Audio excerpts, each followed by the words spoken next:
Welcome to the 9th episode of the GameFor Podcast. In this episode, we'll be discussing how to game on a budget, how to enjoy the games that we like to enjoy, but to not spend yourself out of house and home. I'm Adam. I'm Matt. And we're the people at Milk Can, we're some of the people at Milk Can. And we have developed and built and deployed an app called GameFor, which is for connecting tabletop gamers.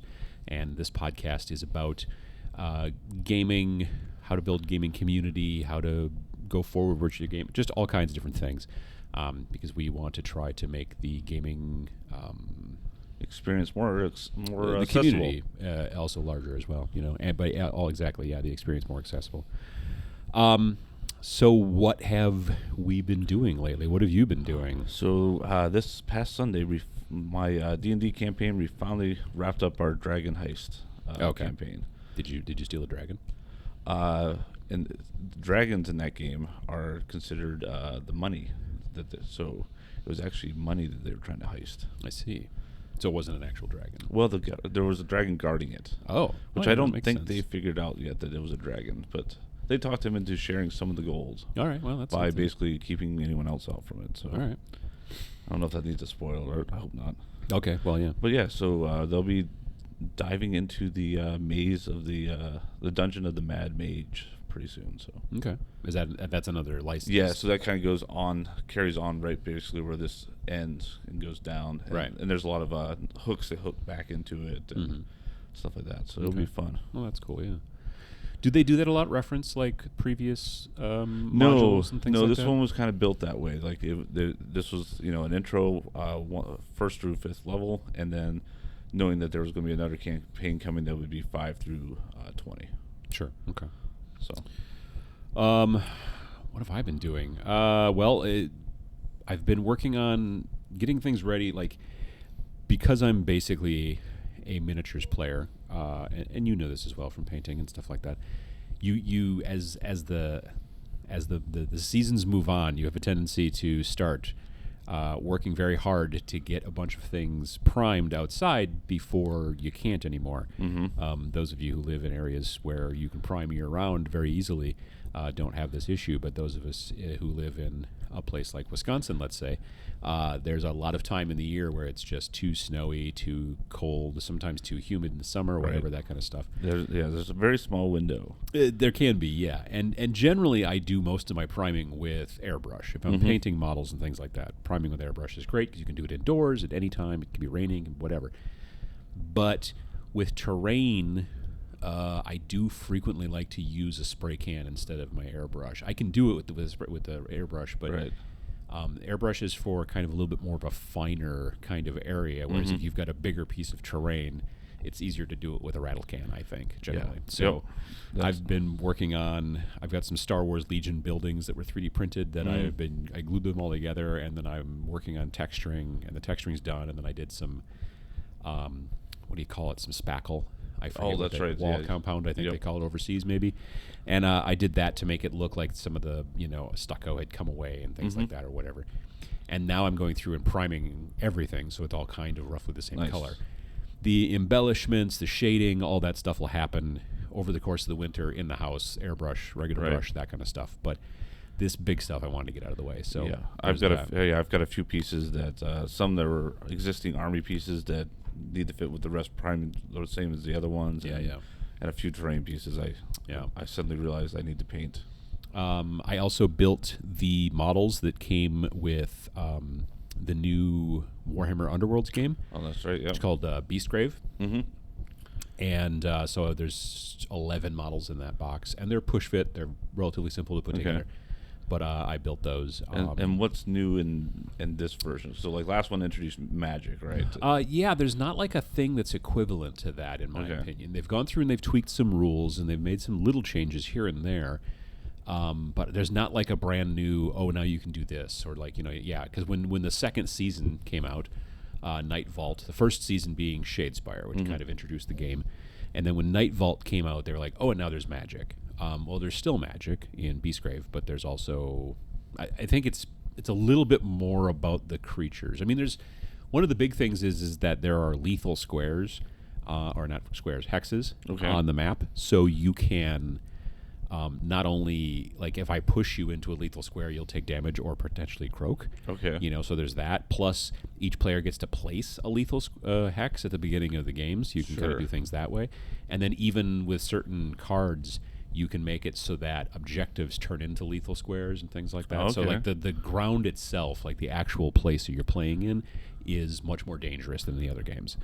So, because you're playing on this. Beastgrave is this humongous mountain. Right. Okay. So, so there's that. Interesting. And then I also, speaking about building models, I also have been building, they're a warband for Warcry, for Age of Sigmar Warcry. And they're the Corvus Cabal. They're kind of like these bird folks. I mean, they're not really bird people, but they just have a lot of... They like birds a lot. It seems they have a lot of. They wear helmets that look like beaks, and they have a lot of, you know, they're wearing wings. Like one guy's like running around kind of on stilts, so he kind of looks like he's like a long-legged bird and stuff. And they're very tiny little. They're very, I don't want to say fragile, but there's a lot of little things going on in there, and so it's. So that should be everybody's first model. No, I don't think it should, honestly. That box is probably not great for beginners. It's been a bit of struggle. Not bad, but I was kind of surprised. After building, like the Beastgrave guys who literally just like push these pieces together. There you go, you're done. Right. These are a lot more different than that, so there's that. And then, lastly, I've been trying to clean and organize the studio for my YouTube channel, which has had some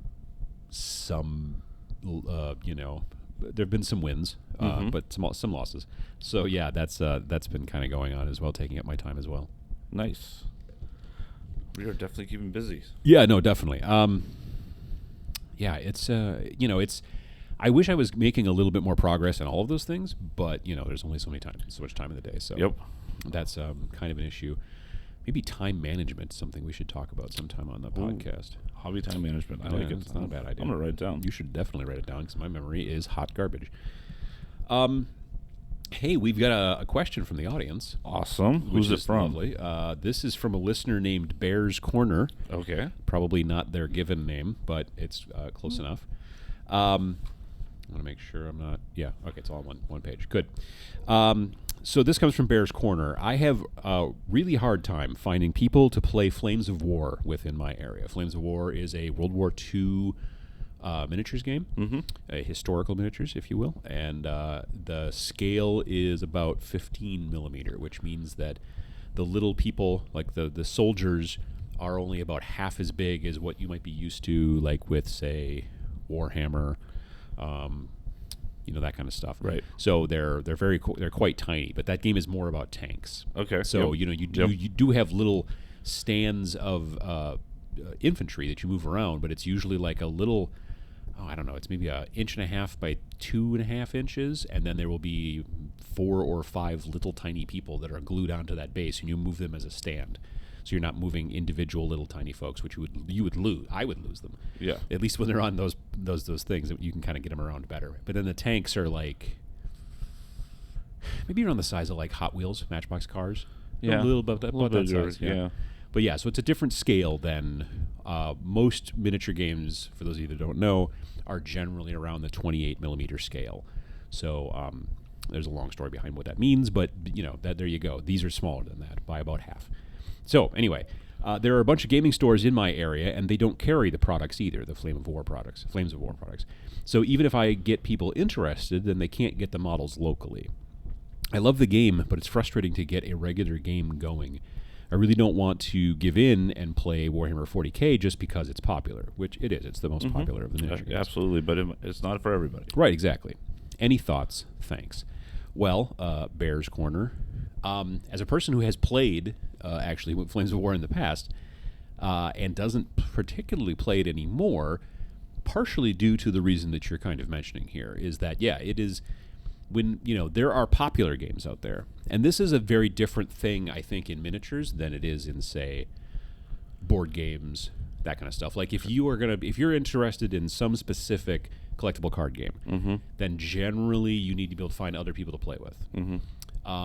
Role-playing games, you need other people to play with, but you can kind of own the stuff. Yeah, usually not all. Most systems don't require everyone to have everything. Exactly.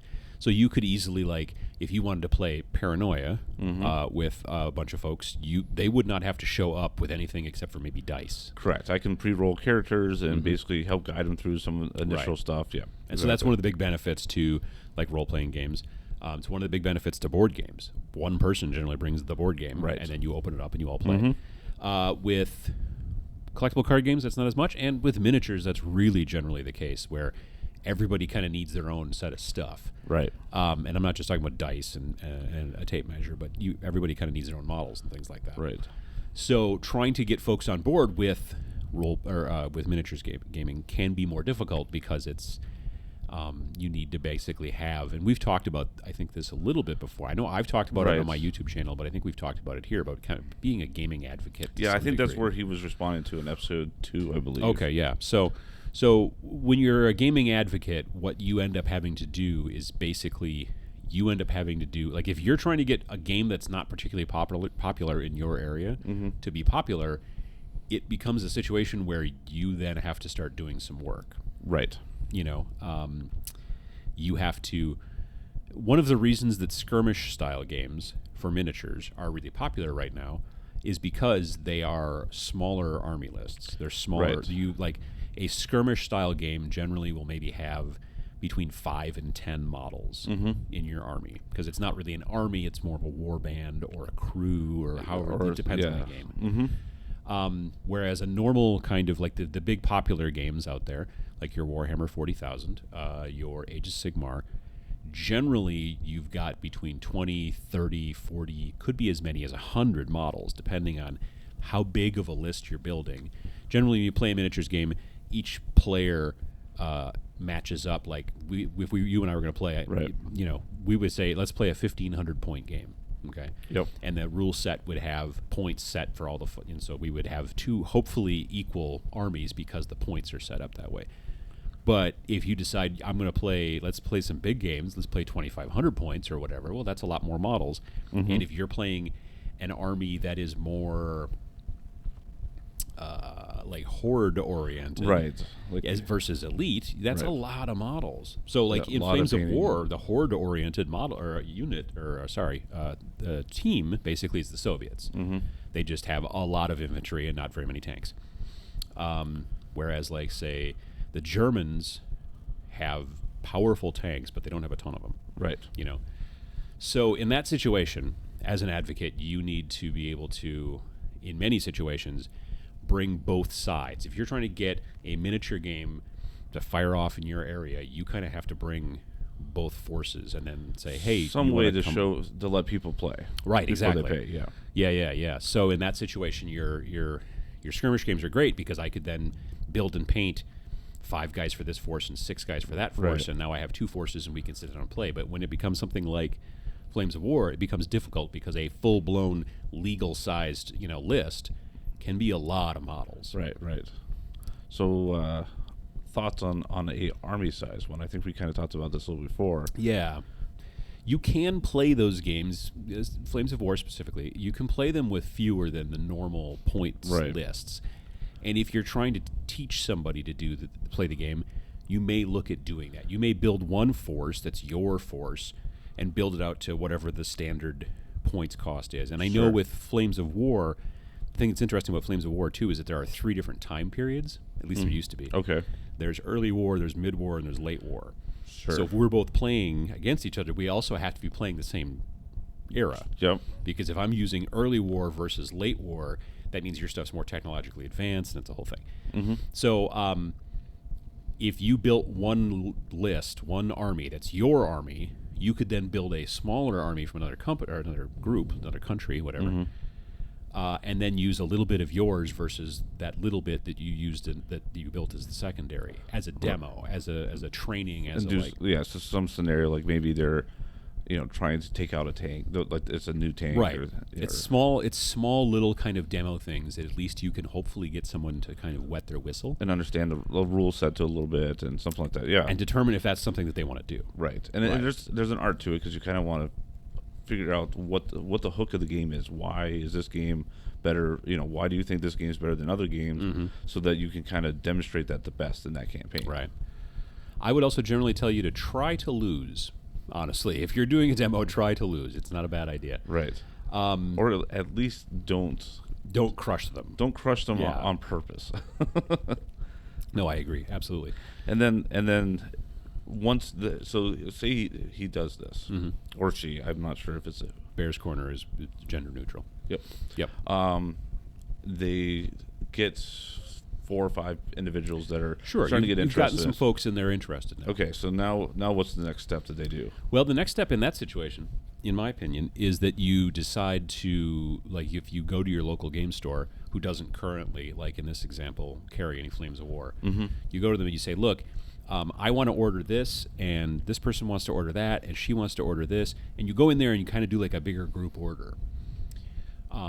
Or, depending on how much stuff there is that each player is thinking about ordering, sometimes you could go in, because sometimes if you go into a game store and say, I want to order these 3 tanks, if they have to get it from somebody who's not their normal distributor, it may be a long time, because the thing is they won't just order 3 tanks, because then they'll get dinged with a whole bunch of shipping, which they will then have a hard time passing on to you, because you'll be like, well, if I'm going to be paying the shipping, then why didn't I just order it online myself? Right. So what they want to do generally is make a big enough order from the distributor that the shipping is free or whatever. So so in that situation, like if each person is going to be ordering a decent amount of stuff, well, then you could do that and have them send them all in separately. And then the benefit to that is that all of a sudden the game store owner is like, wow, there's a bunch of people here interested in, say, Flames of War in this example. But it could be any game, right. Along the lines of miniatures. If you're like, hey, I really want to start playing this board game, well, that's a relatively simple thing. It's that you buy the board game and then you sit down with people and play it, because it's not the requirement. This is a little bit more difficult. The other option is that if not everybody has a whole bunch of stuff to buy, go in on a big group order from your local shop and be like, look, here you go, boom, boom, boom. Because maybe you're going to be getting some terrain as well, all kinds of different things. And then the idea is that down the road, if you start adding more and more people to this kind of, pocket gaming group, club, this pocket, that's a good name.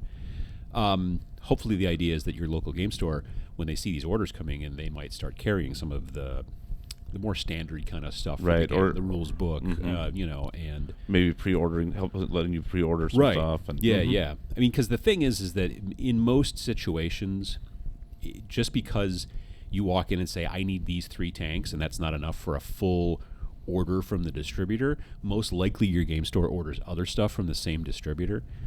You're not ordering. Generally, the game store is not ordering directly from the manufacturer. They're normally ordering from the distributor. There are certain game companies that have become their own distributor. So and there's exclusives and stuff. Exactly, and there's exclusives and things like that. You might go in and they might not work with Alliance, but Alliance is the exclusive for this thing or whatever. So it's a whole thing. But so you have to kind of understand the business side to a little bit on the game store owner's side. But honestly, that's the thing, is that if you want something like that to take off, it becomes kind of the ball is in your court. Right. You've got to be the advocate, and then also kind of show the business case of why they should be using up square footage of their store. Shelf space is key for a lot of these stores. They've got so many different games out there. I think that on any given day, 320 new board games come out. Bare minimum. I think that's a requirement. That may be small. But so it's the thing, and when miniatures, kind of like I mentioned in the beginning, are one of the harder things sometimes to get people into, and that's one of the reasons. Like with my YouTube channel, that's what I kind of focus on, is getting people into miniatures. Right. With a board game, I can easily just break it out. We can all sit down and play, but there's a little bit more buy-in on both parts when you play with miniatures. But you generally see that at the stores for the miniatures, is that if a game starts taking off, maybe it's a shelf at first, and then all of a sudden it's a whole row of shelves. Yeah. And then suddenly it's a couple of rows, and Yeah. So it definitely happens all the time. With some games. So that's the thing, is that certain games can be popular here and not popular there. For an example, within miniatures, I know that the Privateer Press games like War Machine and Hordes are much more popular in the Milwaukee area than they are up here in the Valley. And so that's just due to several people getting together. You have these sort of instigators in gaming, There are people who are like, as soon as this person starts playing a new game, other people are going to join on because this person is one of those people that, you know what I mean? They generally know. It's not, I don't like the term alpha gamer because I think that's got bad connotations, but they definitely instigate and they go, look, I'm going to start getting into this game, and then other friends of theirs are like, oh, okay, cool, and then they start to check it out maybe, and this person shows them a bunch of things, and they're like, and then they start to get into it. So if you can get that, instigator to be able, like, as if you're a game company, if you can get them to kind of start playing your game, you're going to see maybe more sales in that region, and eventually it can kind of go up. Anyway, so the long and the short of it there for Bear's Corner is basically it becomes an issue of a little bit extra work for you, but the benefit is that you're then hopefully going to have people to play against and things like that. Plus, you're also meeting new people sometimes by doing demos. The store owners have a tendency to know. Like if you say, hey, I'm interested in Flames of War, like if you haven't asked the store owner yet either, the store owner might be like, I have people come in and order it all the time. They just don't ever play here. And maybe it's just they don't know that they can play there. But if they're like, there is a crowd for it, but I don't see that maybe much. You're the one you're the tipping point that gets right, exactly. Like there's already out there, but if you can be like, hey, let's come in and play at the shop and get together and like have a little mini tournament or something like that, and that's what tips it over the edge or whatever. So yeah, those are the types of things that you can do, but it does take a bit of work on your part. It's and then even in the app in GameFor, going into looking for players and just putting the word out there that you're looking to play Flames of War in your local area, and then setting these are the stores that I would meet at to play. We've had people tons of times being like, I found people in my local area to play. Admittedly, like the last one I can think of was Age of Sigmar, which is a bit of a more popular game. Right. But yeah, that's definitely a way to. There find was that one that kind was of Dust or Flames of War where he found out like his neighbor down the road played it, and they didn't realize that either played it and that they were literally like a block over. That's one of the things that's kind of great about the app is that it allows you to find people that are nearby that you may have not found in any other way. Like maybe you go to the shop on Saturdays and they have to work on Saturdays, so you never bump into each other there, even though you see each other because you live a couple blocks away from each other or whatever. You go to the same church or pet store or whatever. I don't mean there's all kinds of different things. So yeah, that's that I hope it helps Bear's Corner to find some more people to play Flames of War and with. if you have any other suggestions for Bears, drop us a line so we can let them know. Put it in the comments below on the YouTube if you're watching that, or shoot us an email. Absolutely. All right, so today's topic is about gaming on a budget. And there's a lot of things that you can do to game on a budget. There's a couple different ways it can be handled. So I think I think it's best to start with like how to get games cheaply. Sure. And then to later on maybe actually move into the realm of what budget means. You know what I mean? Mm-hmm. Yeah. Because some people are like, I have this much money to spend and I would like more games for it. And then there's other people who are like, I keep spending more money than I'm supposed to on games. And so I think that trying to fix both of those issues, or at least hopefully give some insight. We're going to solve all those issues. Yeah, no, totally. So yeah, for used games, for games, I think used games are a big deal. Mm-hmm. And I think that some people don't think of used games. I think some people don't want used games, they believe, because they think, well, what if the pieces are missing? Or right. whatever, they're thinking of the used games as being like the games they see, in the corner at the library or something that's been played, for 30 years. Right, or stuff that they see at like Goodwill and whatnot like that. Yeah. I, for a while, was going through like Goodwills and places like that and buying games, not so much the types of games as we talk about here, but things like Yahtzee and things like that, just because I wanted the dice. Because if you could get like a Yahtzee for 50 cents or $1, you got like 5 or 6 six-siders in there, and they were like nice, like 16 millimeter normal size, kind of like not crazy ones. And then you could come home with that 50-cent Yahtzee and then just throw away the rest of the Yahtzee and then keep the dice. I did that quite a bit, actually. Or you can use the cup for a pink cup. I think I did still use the cup, actually, because it was plastic. But everything else was just cardboard. And I'm like, I don't want to play Yahtzee. I can play Yahtzee on an app or something probably now. Anyway, but used games. eBay is a huge place, honestly, for that. Again, me being more of a miniature gamer, that's where you go when you're looking for you're looking for models that need some TLC. You're looking for, you're like, well, this is already painted, but it's painted terribly, or it's not the colors I want, or it's some other issue, badly glued together. There's all kinds of issues, and then so you get into taking those models and putting them in some sort of solution to strip the paint off of them that's not too dangerous or dangerous for the model, even not even just yourself.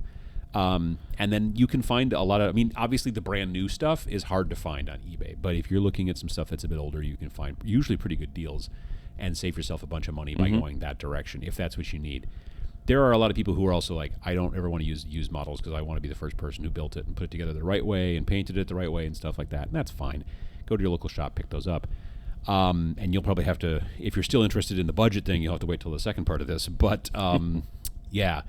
I've bought lots of things on eBay for that, and I've rarely ever had any issues either. And I know there's also people out there selling board games out there. I'm sure that I haven't really looked, but I'm sure that there's plenty of RPG stuff out on eBay as well. Yeah, you can find some good finds out there. Yeah. Craigslist is another one.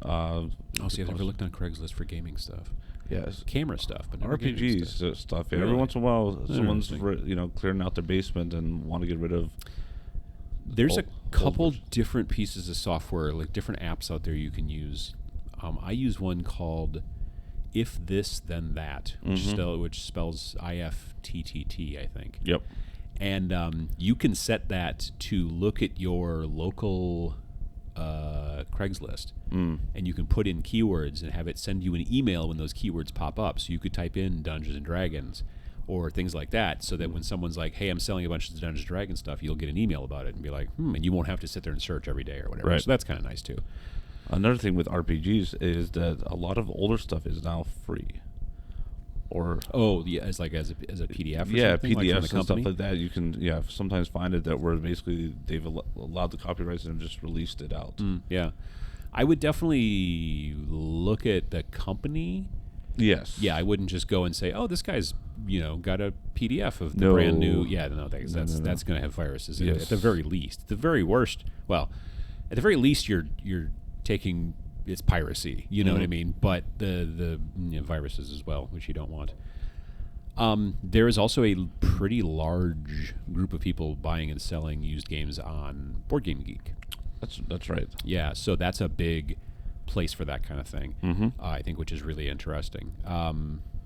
And there's, obviously you're focusing predominantly on board games in that situation, but you're also focusing on a group of people in that situation who are very cognizant of, I can guarantee you that all the parts are there. You know what I mean? Right. Like you pick something up at like your local Goodwill, who knows? Right. But when you're talking to a person who's selling it and they're selling it on Board Game Geek on BGG, you got to probably assume that everything's there. You know what I mean? They probably sleeved everything. Very possibly. Yeah, absolutely. So yeah, no, definitely.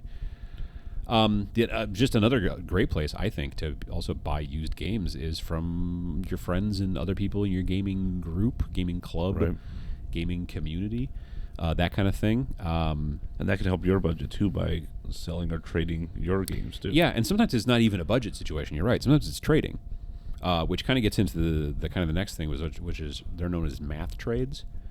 Right. So, and I've never actually been in on one of these. I don't know if you have or not. Trying to think I have not done one. Yeah. No. So a math trade, from the way that I understand it, and I have not done a ton of research on this, so I apologize if I do it wrong. It's basically the concept of like, I want this game. Yep. And this person has it. But I don't have anything to trade them that they want. But this other person over here has something that guy wants, and this guy over there, he has something I want. So it becomes this like huge, spreadsheet sort of a situation where like I bring these two games, one goes to this guy, one goes to this guy, and then I get this one from this other guy who I didn't trade with at all because it's math, hence the math trade. And so I mean, groups will get together and do those from time to time. Yeah, a lot of time at conventions you'll find these. I do see it at conventions quite a bit. Small conventions, local conventions, you see these kind of math trades where they've planned ahead. A bunch of people communicate together, whether it's through a messaging app or whatever. Sometimes it's even through the website potentially, like if there's a forum, for for the convention. Yep. But you're not seeing a lot of forums these days as much. But nonetheless, the communication happens ahead of time, and it's a lot of like, I'll bring this and this, and then I'm going to get that and that, even though it's not a direct trade. Right. But that's the whole concept behind it, and that's a great place to look for that kind of stuff. Speaking of also local conventions, auctions. A lot of local conventions have gaming auctions, and they're not so much like, the guy with the paddle, with the guy with the cowboy hats up there, saying all kinds of strange things very quickly, and you're trying to get a bid in there. It's more of like, there's a bunch of tables covered in stuff, right? And they all have like a little. It's more like a silent auction, I guess. Yeah, you call silent auction. Usually a minimum bid. Right. Sometimes that minimum bid is 0 because the person's like, yeah. I know I've done that before. Like, I just don't want to take these games home. Right. Yeah. If somebody can take these, I'd rather them go there than throw them away. And that's the thing too, is that part of being able to kind of help with your budget is also to get rid of things that you don't play, because then you can take that money and turn it back around into things that you might. You know what I mean? I've done that. Yeah. So in that situation, like these auctions and things like that, you see at small local conventions, they're great because then you can go in there and be just looking around and be like, oh, this is a really good deal. Like I picked up years ago. This was sometime between 2007 and 2010, because I remember where we lived, my wife and I. I was at a local convention it was in February, so it was Fire and Ice in Manitowoc, Wisconsin. Yep. And I went to the auction and I just was looking around, and someone had a copy of the original Necromunda game from Games Workshop. New Necromunda came out several years back, but this was the original 1995 Necromunda, and it was still in the original shrink. Wow. It had never been opened. And this is, like I said, sometime between 2007 and 2010, and this thing has been unopened since it was originally produced in 95. So I was like, wow, that is a heck of a find. And I'm like, I wonder how much the opening bid on that thing was. And the opening bid on it was like $60. The sticker that was on that original shrink was $79.95. Oh, wow. So it was cheaper than the original retail. Yeah. It was a big box. That's not how inflation works. No, it's not. It came with two forces and like cardboard terrain, which if you've ever played the old Necromunda, people remember the cardboard. It was like a mixture of cardboard and plastic. Okay. Anyway, but it was printed cardboard, and then it was like this plastic like bulkheads that held everything together and stuff. And it was a great game. Anyway, so it had no bids on it because the bidding hadn't started yet. Bidding didn't start till like 1 or whatever. So like right away at 1 o'clock, I went over there because I think it had a buy it now price of, kind of like on eBay, you can do that too. Like the starting bid was maybe $60, but I think the buy it now price was like $70, and I was just like, here you go, $70, like right away at 1 o'clock. Nice. And then I sat on it till August. So this was in February. Okay. Late February. I sat on until August trying to decide if I was going to open it and start playing it, or if I was going to flip it. And I did flip it. I sold it to a guy in Spain through eBay for, I don't know, I think it was like $250 or $260. Oh, wow. Yeah. Okay. Yeah, that's my only big story for like actually flipping and doing well with those types of things. And it's not like something that I do frequently. It was just like I saw this and I'm like, I know this is worth something. It may even just be worth something to me to be able to open it and play it. And now there's been a re-release, and so there's new Necromunda, so I'm glad that I did sell it to somebody who really wanted that one, because I kind of like the models in the new one. They're just better quality and all that stuff. But yeah, those types of auctions are really a great place to be able to help you find some things like that too. Board games, collectible card games. I've seen role-playing games. I've seen all 4 genres at these types of conventions. Yep. In those auctions. So, and then even some stores are starting to sell games through consignment. Right, especially if they're games. still in shrink wrap. Like, I know I got rid of a game recently at our local game store, still in shrink wrap, because I had bought it at Origins. They had a really good deal going on. It was like a successor to a game that I really liked. And before I got to open it, I had a friend who had the game as well, and found out I really did not like it. And The expansion? Yeah. Yeah. Well, it was like the second version. Like, it was okay. Gotcha. Yeah. It was kind of like in the spirit of and decided not to open it and tried to sell it. Luckily, because I got a good enough deal, I was able to basically get my money back. But that's good. That's helpful. Yeah, I mean, and the thing is even if the game has been opened, there are stores that are starting to so a couple of years back, I was at this trade show for a distributor for ACD, actually based out of Madison, Wisconsin. They're one of the big game distributors. And they have seminars and things like that. And I was sitting in a seminar about how to sell used games at your game store. And it was actually hosted by, it was taught by Brian, I can't think of his last name now, from I'm Bored Games, right in the Madison area. Yes, he's on one of our YouTube videos. Right, yeah. If you go to the YouTube video that we did at Gamma Trade Show 2019, he's one of the 3 people we talked to. But I apologize, I can't remember his last name. But yeah, I'm Bored Games in Middleton, I think, technically. It's just outside of Madison. Anyway, he taught a seminar about how to start selling used games in your store. And like one of the things that you want to buy is a shrink wrapper. Right. But this stuff comes in and you're selling it on consignment, and there's like a form you fill out. So if there is a couple of things missing, people know it right up front and all that kind of jazz and all that kind of stuff. Yeah, you usually get like so many days after you buy the game before that where you can come back and go, no, we were playing it and we realized it was missing this. Or well, with him, it's even he doesn't care like how long you've had it.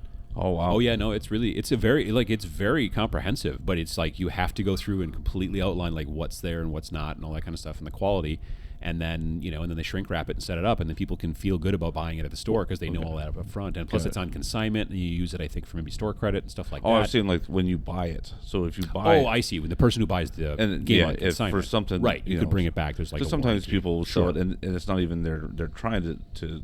They just made a mistake. They didn't realize, I haven't played that game forever. I forgot that there was a missing piece. Or, sure. Yeah, no, that's definitely the case. But yeah, so you're starting. So it was interesting to be in that seminar and see like so many store owners kind of like taking furious notes. Like they were like, oh yeah, this because it's a benefit to get people in your store and to basically make money, right? And then I think in general, I think he says that you return the money to the people who are selling the stuff on consignment in store credit, which then gets them to buy more stuff anyway. And so yeah. But that's still, even from the user's point of view, if I can get this new game by selling on consignment an old game, and I don't, it's kind of a benefit. It's like trading, except that you're doing it with somebody else, and the store's taking the kind of the middle ground in that situation. So yeah, that's not too bad. So yeah, and then also and not just board games. Or, I know one of our stores sells old minis. Yeah, no, I've seen that at plenty of stores. Armies or something. Because you see, like with those, if you put like, I can't tell you how many times I've bought miniatures that are just like in a Ziploc bag, and then at that point you can just look at them and tell what's missing or what's not, or whatever, or what quality, how they are. I've bought models from one of our local stores here in Appleton. I've bought models from. I was at a store in the Detroit area last summer, and I bought a bunch of models from them because they just had like a bunch of like these cubicles. Kind of like those ones you like store stuff in, like those things. You get them at Target, and they're just like cubicle like shelving. You know what I mean? And they just had Ziploc bags of a bunch of models in each Ziploc bag, and they just had a price written on the bag. So you just go through, pick up the bag, and go, oh, there's a bunch of these types of guys in there, and he wants $15, or there's a bunch of those, and he wants this much. And it's very simple and quick, and works well for the store owner. Sometimes, again, if you're looking to sell some models, if you're, again, talking about miniatures, you can look to do that on eBay. But sometimes you can also, depends on the game store, but some game stores will give you store credit for them, and then they flip them on eBay or something like that. It depends. But yeah, there's a lot of different ways to be able to make your gaming budget your dollars stretch. And the big important thing I think is looking used if you can, obviously there's sales, but there's not as many sales out there necessarily as there are in other industries. Okay, so besides just trying to buy games cheaply, there's also something about actually reining in your own budget. This kind of goes back to the, I just keep spending too much money on games. And you can fix that by trying to buy cheaper games, buy used games, that kind of stuff and whatever. But you can also fix it by just deciding, I'm not going to spend more than this much this month or whatever. It's a little bit more willpower. It's a little bit more difficult for some folks, and I understand that. But sitting down and saying, look, I have a budget for gaming. Let's say I'll spend $100 a month. Maybe that works out for you, and it's not a big deal. For other people, they can't do that, so they're like, I can maybe spend $50 a month. Maybe you can spend $20 a month. It depends on what your income and your outcome and all that kind of stuff is. You got a whole bunch of kids and a family, and it's difficult to spend a bunch of money on gaming sometimes. Right, you have to sell $20 a month. Right, exactly, and that's the benefit you can also look at the used games above, is that if your budget is $30 a month. You can only spend $30 a month on gaming. Right. Well, if you sold 2 old games and you made $40, well, now your budget for this month is $70 if you want to. You know what I mean?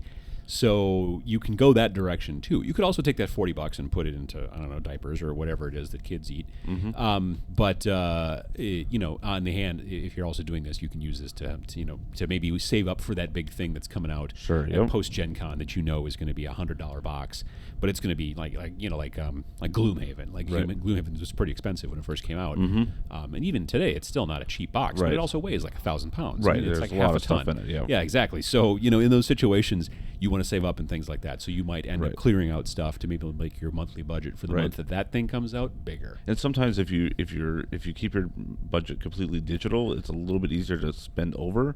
So another good trick is to take it out in cash. And put that into like a certain spot, and that way when it runs out, that's it, or and then you can build and subtract from that. Normal budgeting. In normal budgeting stuff that you see, like when people talk about it online, there is the envelope budgeting. You see, where I have an envelope and that's for groceries, and another envelope for clothes, and another envelope, and then keeping it actually, because digital, if you ever allow yourself to do it digitally, it's super easy. Right. You just be like, oh, Amazon. Like literally, you can be on the bus or on in the bathroom and be buying stuff on Amazon or whatever, and so or wherever you buy your things from, whatever it might be, but that does make it very, very simple. Whereas if you're like, okay, I want to buy this game, and I have to go find my envelope and then bring the money in the envelope to the store. And make sure that I have enough money in the envelope. Right, exactly. So then sometimes, being able to then sell some stuff that you've got to be able to give you more money in the envelope for that particular month or whatever, I mean, it makes a lot of sense. It does definitely help. So that budget thing is really kind of important.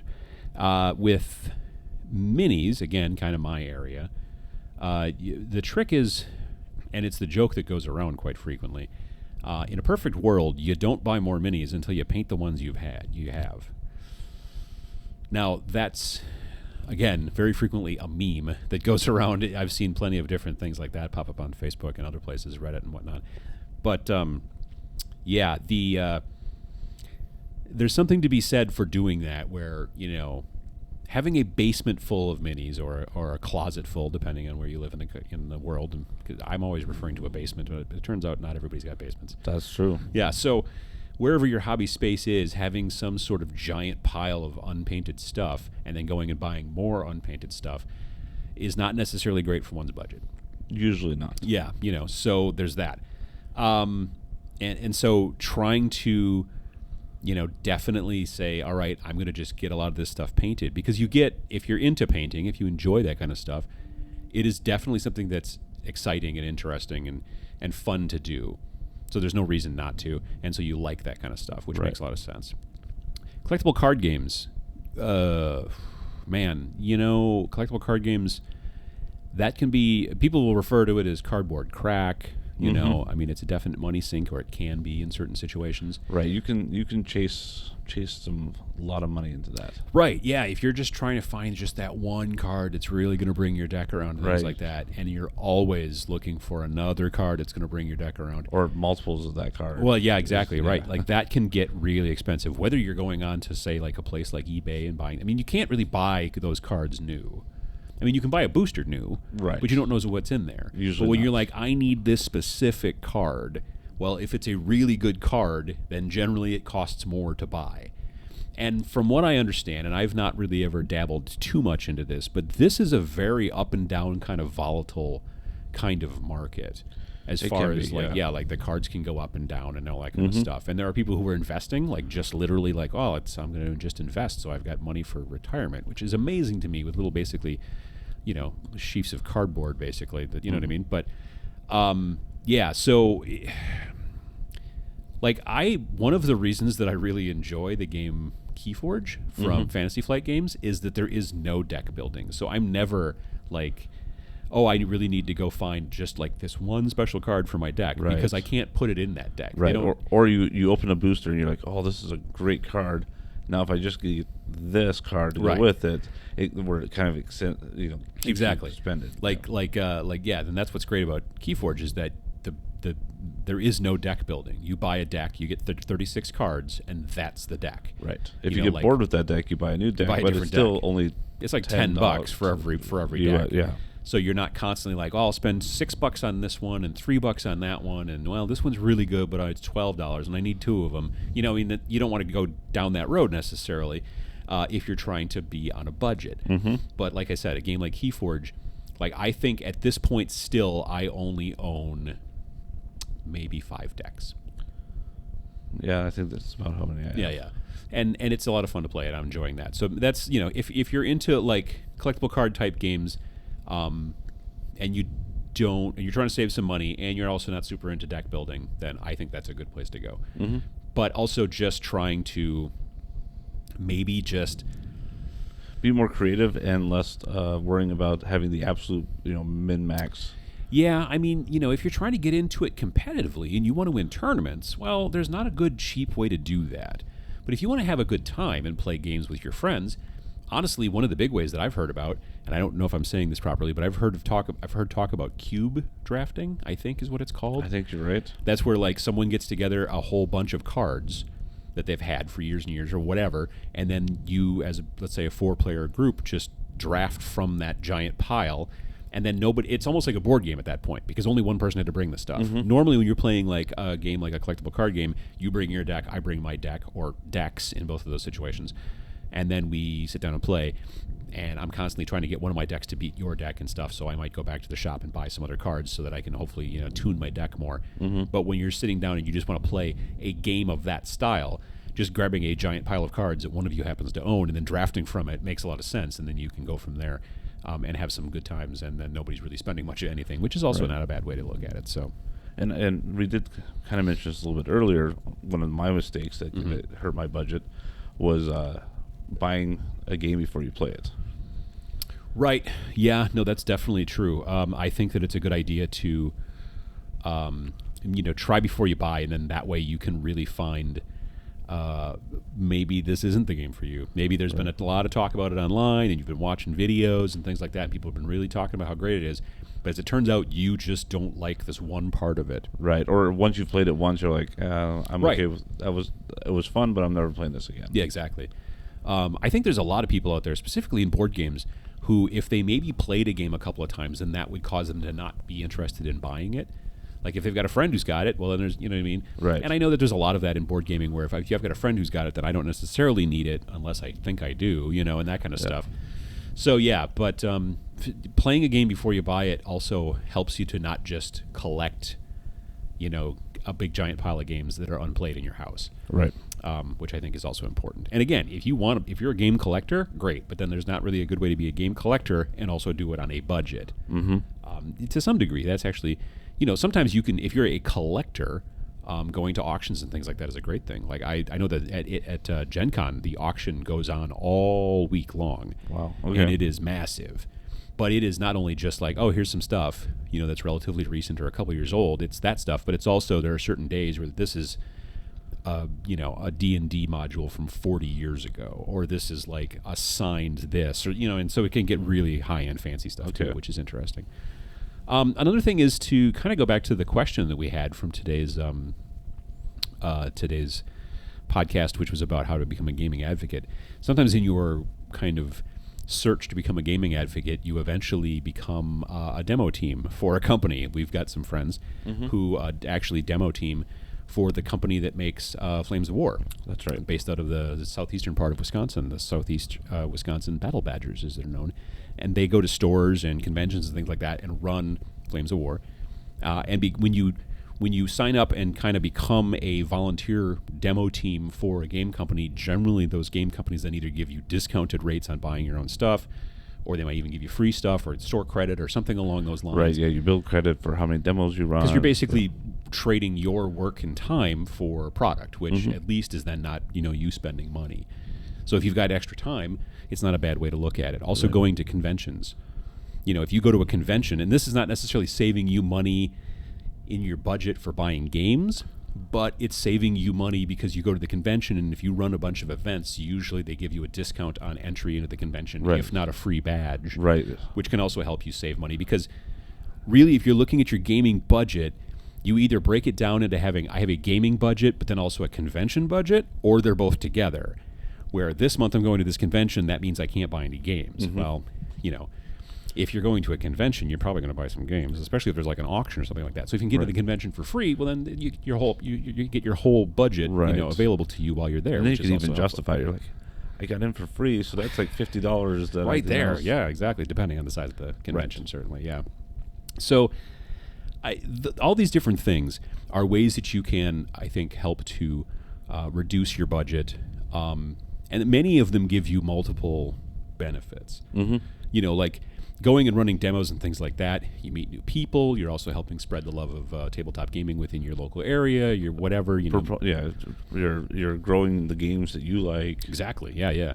So you do all of that kind of stuff, and that's a big benefit. And then also like with used games and things like that, when you're buying someone else's used game, then now they've got more money to spend on something else that they want to do, and so it's it's circle of life. And it's keeping it out of the landfills. Landfill. Yeah, absolutely. No, absolutely. So if you've got any other ideas for how to game on a budget, you definitely, I would throw them in the comments down below if you're here on YouTube, or if you're listening to this podcast in audio. Shoot us an email at podcast@IamGameFor.com. Let us know your ideas for gaming on a budget, and we'd definitely be interested in hearing that kind of stuff. So I think that we're kind of done. I think that's so. it. Yeah. Thanks again for listening to this episode of the GameFor Podcast. If you've got questions or comments and you're watching on YouTube, as I said before, please leave a comment below. If you're listening via your favorite podcast player or just aren't into the whole YouTube comment section thing, then you can feel free to reach out to us via email at podcast@IamGameFor.com. You can also find us on Facebook, Instagram, and Twitter. And lastly, to find out more about the GameFor platform designed to connect tabletop gamers, please check out our website at www.IamGameFor.com. That is www.IamGameFor.com. Thanks.